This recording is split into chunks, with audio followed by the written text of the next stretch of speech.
Hi everyone, my name is Aldo and I'm from Italy. Hello everyone, I'm Vera from Moldova. Back in 2016, we sold everything out and we self-converted our Toyota behind here into a mini home on wheels. And we started to realize our dream of driving the world with our car.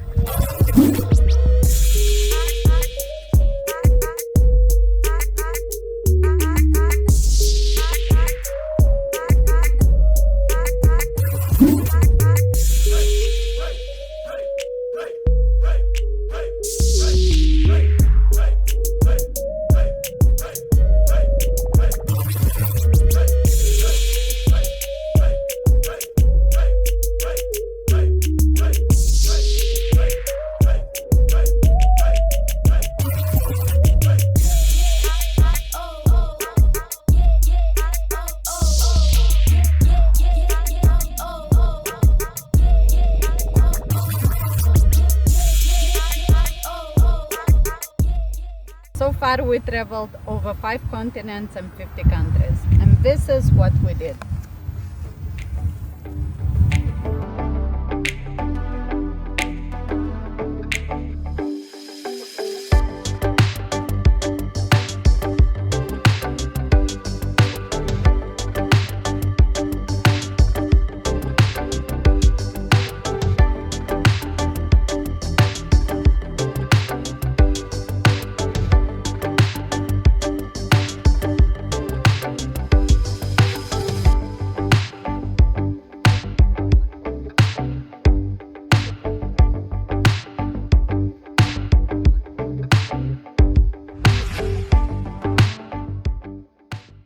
Before starting our tour, we would like to briefly explain you why we choose our car over the classic camper or van. First, we are driving the world overland. We wanted to go to remote places and get out of there. We knew that we will do a lot of off-road and go to places with no roads at all. For this reason, we needed a tough 4x4 vehicle.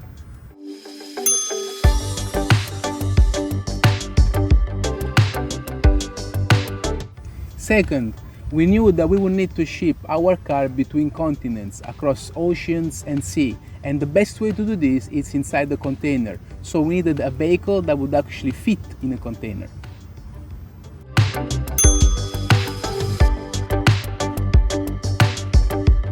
Third, we are traveling on budget, and we needed a good, reliable vehicle with a strong diesel engine for economy and with spare parts available all around the world. So after doing our research, we found out that the Toyota Land Cruiser is considered one of the best cars to explore the world. And we're glad we made the right choice because so far our Toto did not disappoint. So before you choose a vehicle, a car, a van, a camper, you need to understand what are your priorities and what is important for you, the places you want to visit, and what kind of trip you want to do.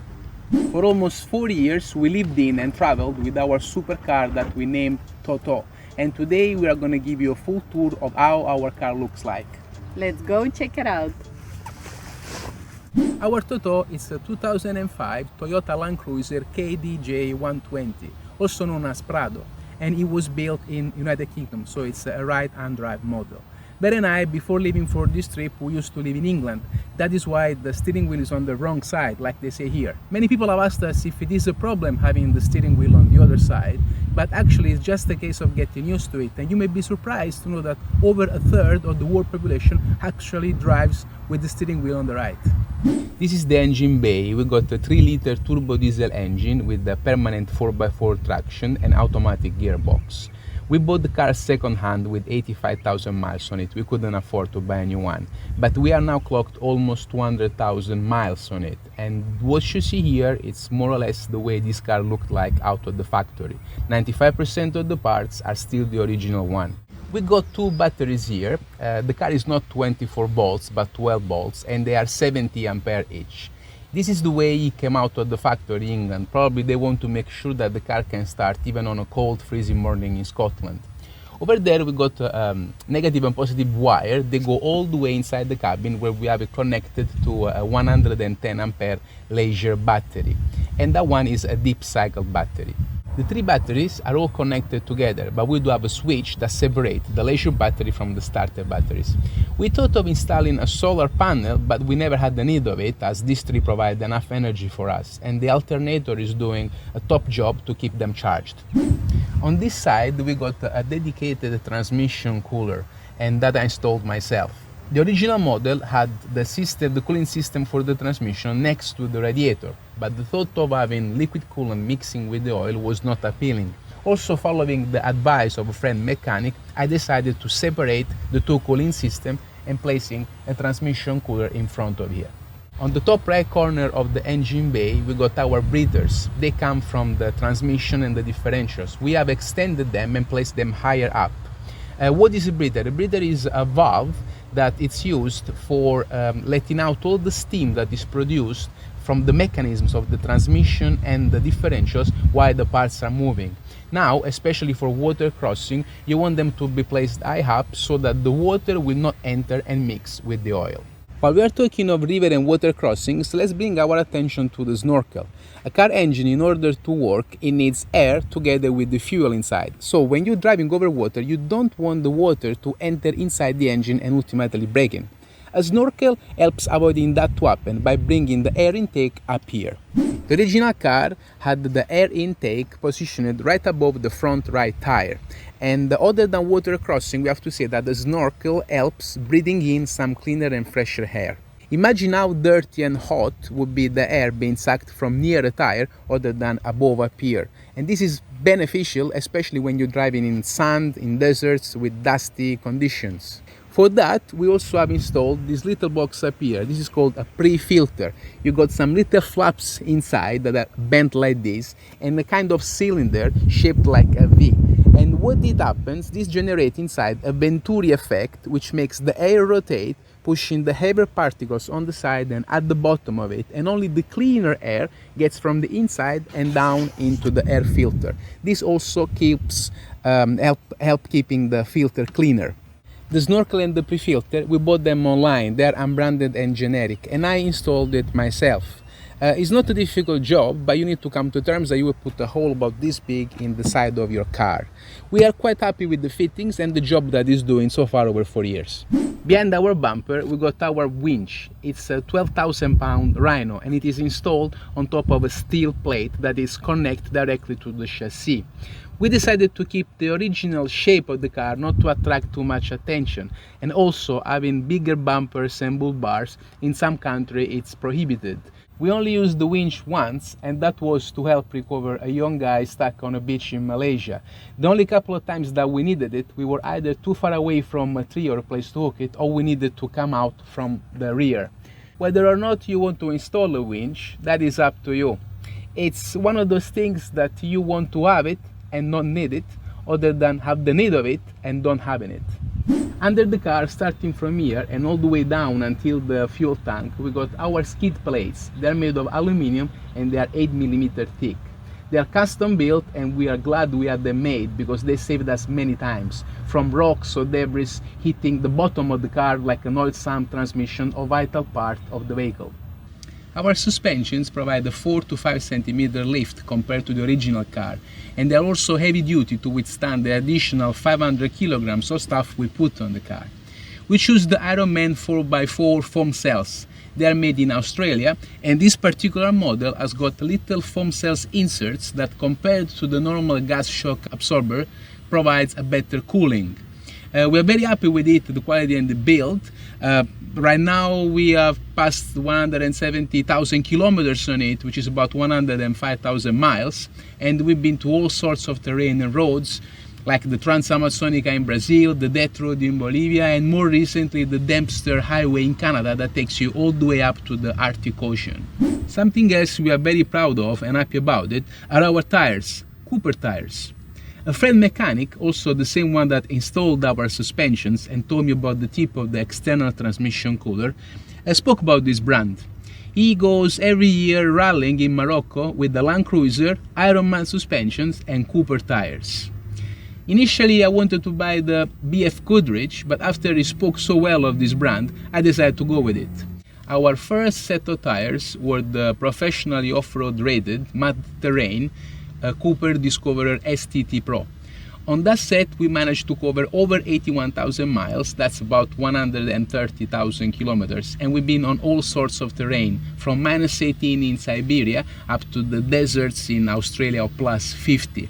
This is our second set of tires, the Cooper Discoverer 83 4S. It's an all-terrain tire, snow and ice rated. We had it installed last year in USA, and we used it on the Dempster Highway, which is the road that takes you all the way to the Arctic Ocean, and it is a 2,000 kilometers round trip of some unforgiving terrain. So far, the coldest we've been on with these tires was -26 Celsius in Canada, and we are also very happy about the quality of it. Up there we got our custom-built roof rack. It hooks directly on the original roof bar and is made of anodized aluminum. Has been there for over 4 years and it is not presenting even a single point of rust. It costed us a fraction of what a branded roof rack will cost and is doing the job we needed for it. We got an additional 10-liter jerry can. It provides us more autonomy. We can do with extra 10 liter about 120 kilometers. And in total, with the 90 liters of the original fuel tank, we could actually drive up to 1,100 kilometers. You see there is written water only there, it's a sticker. We use that as a deterrent in case someone may want to steal our fuel, or in some countries it is prohibited to carry fuel on top of the roof rack, and for that reason we placed that sticker on. All around the roof rack I installed 9 LED lights. In total it's 420 watts, 240 in front, 6 by 18 in the middle and 2 by 36 at the rear. We use them as extra light while we are camping in the night, and also as a deterrent in case some unwanted visitor may come and disturbing us while we are sleeping.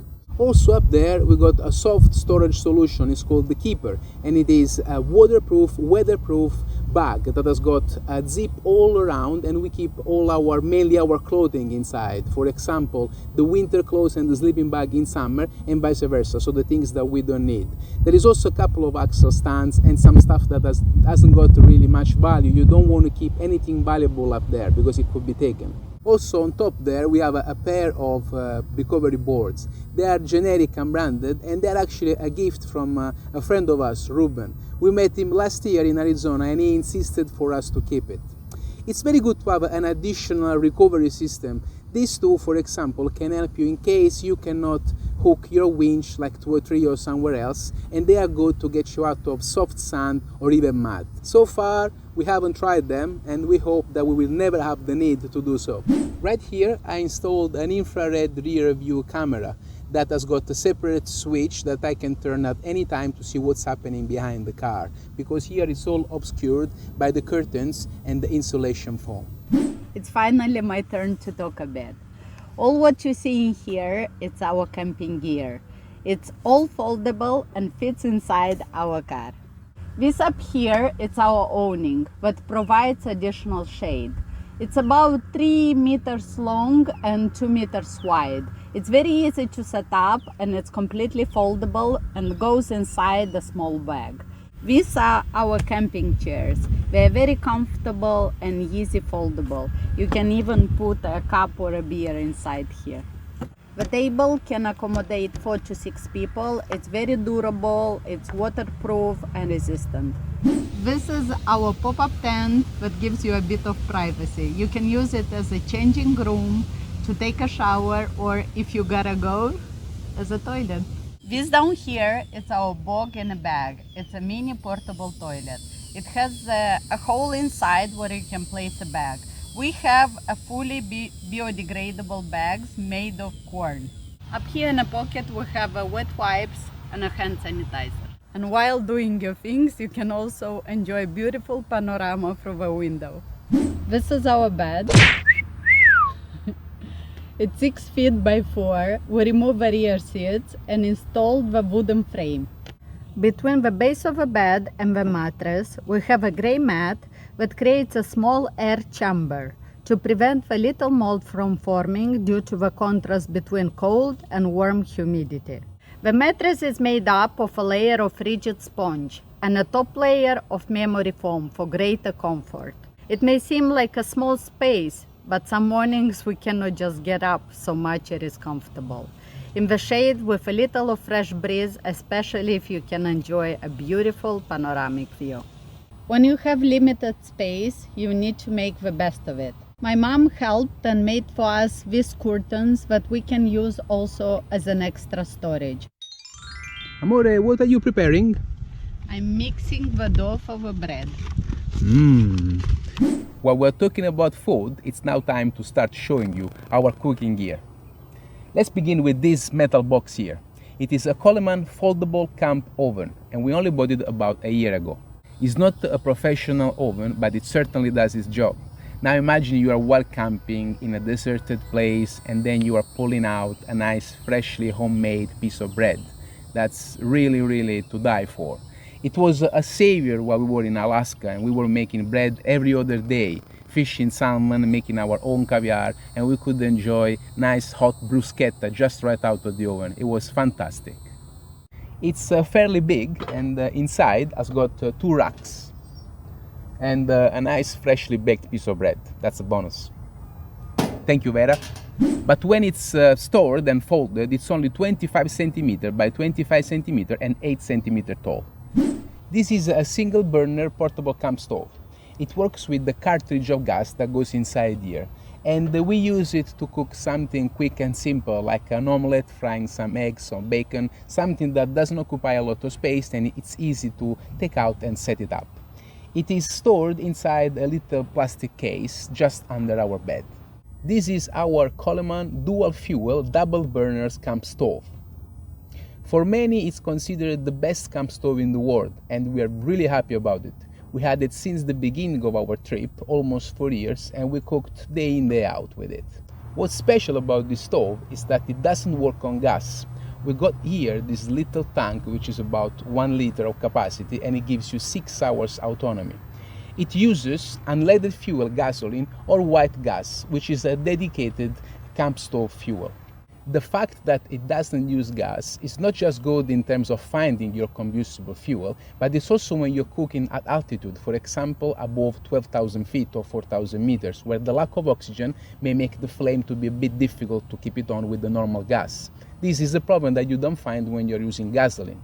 Having 2 burners, we use this stove to cook more complex dishes, for example, a pasta which should require a pot with water on one side and the sauce on the other, or maybe some dishes that require more longer cooking because we have bigger autonomy, like for example a stew or a soup. And also, like you've seen before, our foldable oven is placed on top of that, so these are the burners that give the flame to heat up inside the oven. This is a Jetboil Minimo. It's a personal cooking system, and one of the gadgets we are really proud of. We basically use it every single day. It allows you to boil up to 1 liter of water in less than 2 minutes, everywhere you are.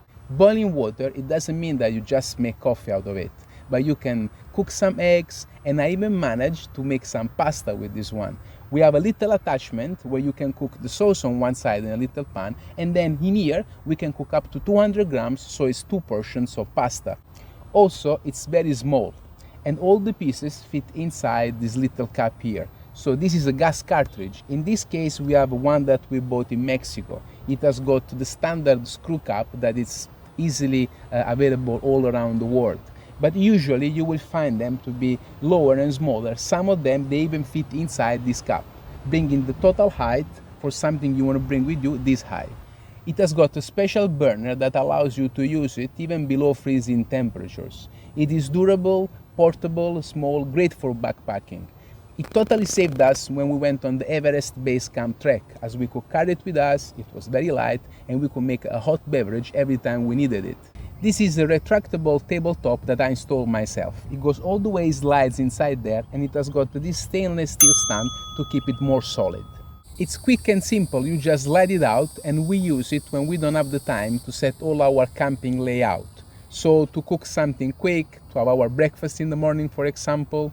All our camping gear, so the tables, the chairs, the awning and so on, it all fits in this little space behind this table. All the area under the bed, we use that for storage and have things such as this foldable bucket or the first aid kit or a bag for our toiletries. For our potable water, we keep filling up our bottles and containers. We try to be as much sustainable as we can be. Traveling so far, we've seen a lot of problems that are afflicting our world, especially about plastic pollution and single-use plastic. This was a very good buy. We haven't tried it yet, and we bought it specifically for Africa. It's a gravity filter, and we never had one before, but it is very important to have a water filter when you do such a trip like ours. This is our extinguisher. It's smaller compared to the usual one of 3 or 5 kilograms, but it has got a patent on it that provides basically more or less the same erogation. We got for our safety in case of fire, but also in some countries like Argentina it is obligatory to have an extinguisher in the car. It is also safer for the environment compared to the other traditional extinguisher. About our electronics, we keep something on top of the bed and other things under. For example, the camera, we try always to have it on handy because you never know when the opportunity for a good photo may come up. However, our photographic equipment is not professional. This Canon, for example, is 8 years old, and our drone is a DJI Phantom 3 standard that is not anymore in production. But we are happy with it, and what we can do is just make the best out of it. We would love to have, of course, something more professional, but it's okay. Like photographers say, the best camera is the one that you have got. Photography, it's a continuous learning process, and when we started this trip we didn't have any experience. We actually bought our drone in 2017 in Australia, but by practicing, talking with our friends photographer, watching some tutorials online, then our technique improved. Besides these curtains with pockets, on top of the ceiling we have a cargo elastic net where we keep our light clothes like underwear, pajamas, socks. All the rest of the clothes we store in these fabric bags that are a bit like our wardrobe. During the day while we are driving, our clothes together with some other things are resting on top of a bed. And during the evening when we will find a camping spot, we move everything in front to free all the space available for us to sleep. These are our mosquito nets, and we have shaped them around our rear doors, which with a very simple system are placed on the open door, which is then closed by sealing the entire contour using the door seal. Something that I would like to show you are these sewings here on our mosquito nets. Now, during the years, by opening and closing the doors, they sustain damages, and Vera, with the help of the needle and the thread, she's sewing it together. I would like to clarify that we reuse and repair all that is possible and as many times as we can. Now, how much does it cost a mosquito net? A few dollars per meter, and it took Vera days to sew it together. The fact is that things like these end up in landfills or oceans, and that is the problem. Also, these white patches here, Vera used some old trousers to repair the fabric bags. Our fan, for example, it broke. I opened it up, I reconnected the wires, some tape, and it is still working. Or our plastic boxes, the one that we keep under the bed, by pulling them in and out, the handles broke. And by using some strong tape, I place it all around and we are still using them. These are the small changes that each and every one of us can make. We must stop thinking that our home are just the four walls that surround us. The whole planet Earth is our home. You may not know it, but on average, only 9% of the plastic that we put in our recycling bin actually gets recycled. And on average, we eat 250 grams of microplastic per year. And that is the equivalent of eating a credit card each week.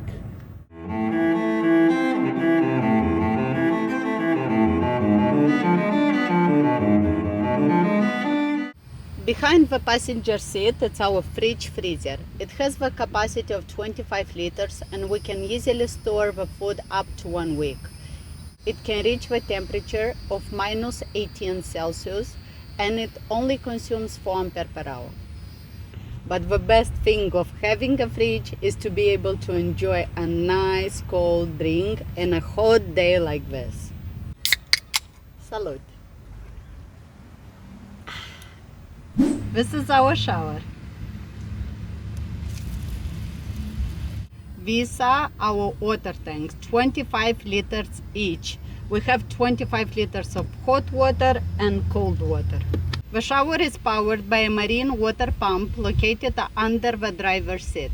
Inside our top tank there is an electric element, a water heater, that heats up 25 liters of water in about 40 minutes.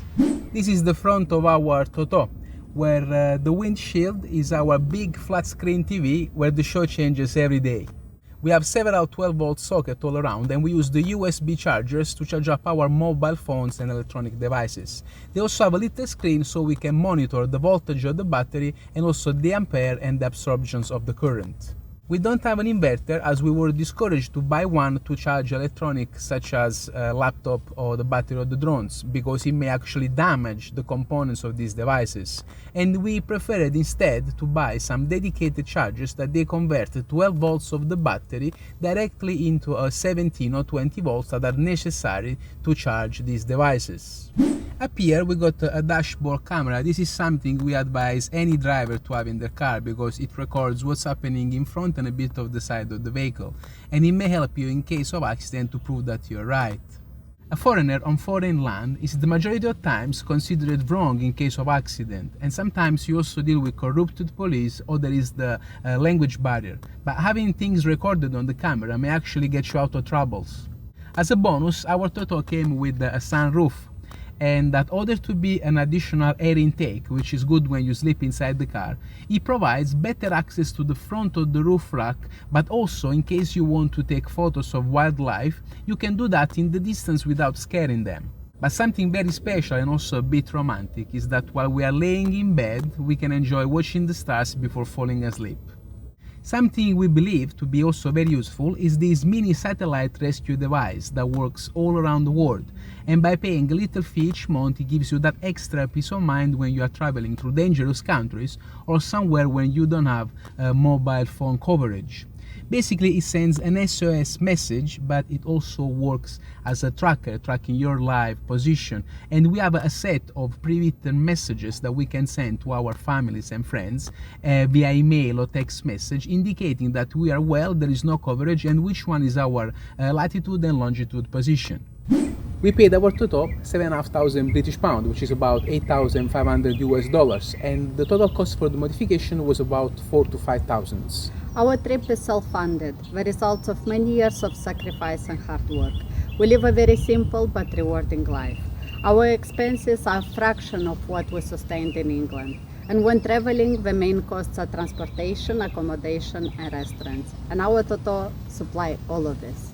Yes, depending in which country we are and for how long we stay, but on average our monthly costs do not exceed a few $100s per month. It was a case, for example, in Alaska. We stayed there over a month, and all inclusive we spent it was 360 US dollars. We've been fishing salmon, making caviar, baking our own bread, and even walking on glaciers and witnessing the northern lights. There is still so much that you can do and see in this world, and it is free. We feel very lucky and blessed to be able to do what we do, and we understood that what really matters in life is really little. Money you can make, but unfortunately time is irreversible, and a trip like this enriches you inside.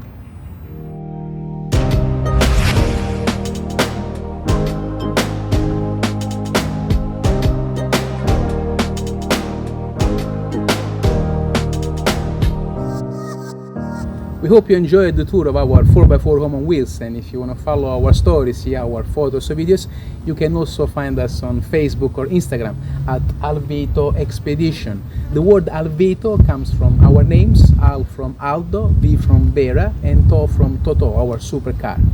Also, if you have any questions or curiosity, just write us below, and please, if you like the video, just give us some thumbs up and share it. That certainly will make us happy. Thank you all for watching. Thank you so much, and until next time. Ciao e arrivederci.